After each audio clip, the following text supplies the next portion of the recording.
네, 서로 돈 봉투를 주고받는 만찬을 벌인 이영렬 서울중앙지검장과 안태근 법무부 검찰국장이 어제 사의를 밝혔습니다.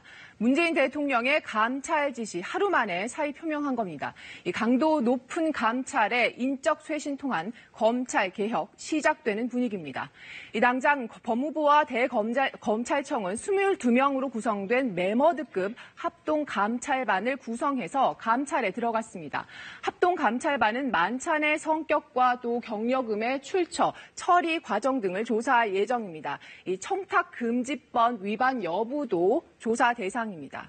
문재인 대통령도 감찰 착수 사실을 보고받았습니다. 문 대통령은 감찰이 시작된 만큼 사표는 수리하지 않기로 했습니다. 이 감찰도 일단은 공직기강 확립 차원에서 실시하는 걸로 선을 긋고 있습니다. 하지만 검찰 조직의 구조적 비리와 모순 또 위법 행위가 드러난다면 이 대대적인 수사와 검찰 개혁의 도화선이 될 수 있습니다. 대규모 감찰 인원이 투입된 데다 특수활동비 사용처까지도 살피고 있는 점이 예사롭지 않습니다. 결국 이번 사건에서 문제가 되는 돈이라는 게 이 특수활동비인데요. 이 특수활동비 하니까 무슨 첩보 영화에나 나오는 말 같기도 합니다. 이 정부의 특수활동비는 원래 기밀 유지가 필요한 이 사건의 수사와 정보 활동 같은데 쓰이는 돈을 말합니다. 올해 예산안에 편성됐던 법무부의 특수활동비는요, 287억 원 정도입니다. 이 정부 전체를 놓고 보면 이것보다도 훨씬 더 많습니다. 올해만 해도 국가정보원과 국방부 등 정부 19개 기관에 약 8,990억 원이나 배정이 됐습니다.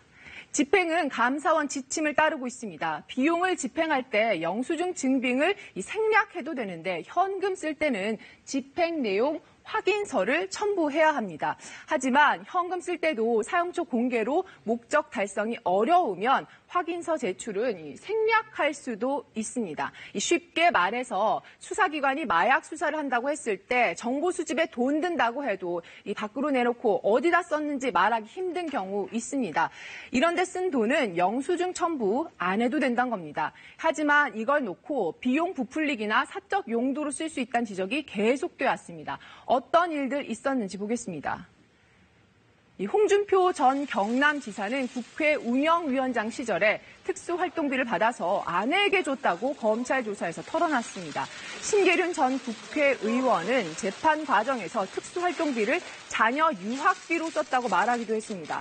또 2011년엔 김준규 당시 검찰총장이 검찰 고위 간부들에게 많게는 300만 원씩 특수활동비를 줘서 논란이 일기도 했습니다. 그래서 이번 계기에 특수활동비 투명하게 집행되도록 제도를 손봐야 한다 이런 지적 나옵니다. 이 범죄와 대테러 첩보 수집 때문이라면 보안 유지가 꼭 필요할 수도 있죠. 하지만 적절한 관리 감독은 해야 한다는 건데요. 이 전문가의 말 들어보시죠. 비밀을 유지해야 되는 사유가 해제됐을 때 그때 비로소 공개하고 감사하는 방안, 잘못된 용도에 썼다면 그거를 처벌하고 체크하는 그런 기능은 꼭 있어야 됩니다. 네, 또 국가정보원과 국방부 같은 부처에서도 이 막대한 특수활동비가 집행되고 있습니다. 이런 정부 기관에 대한 실태 조사도 함께 진행돼야 한다는 지적도 나오고 있습니다. 친절한 뉴스였습니다.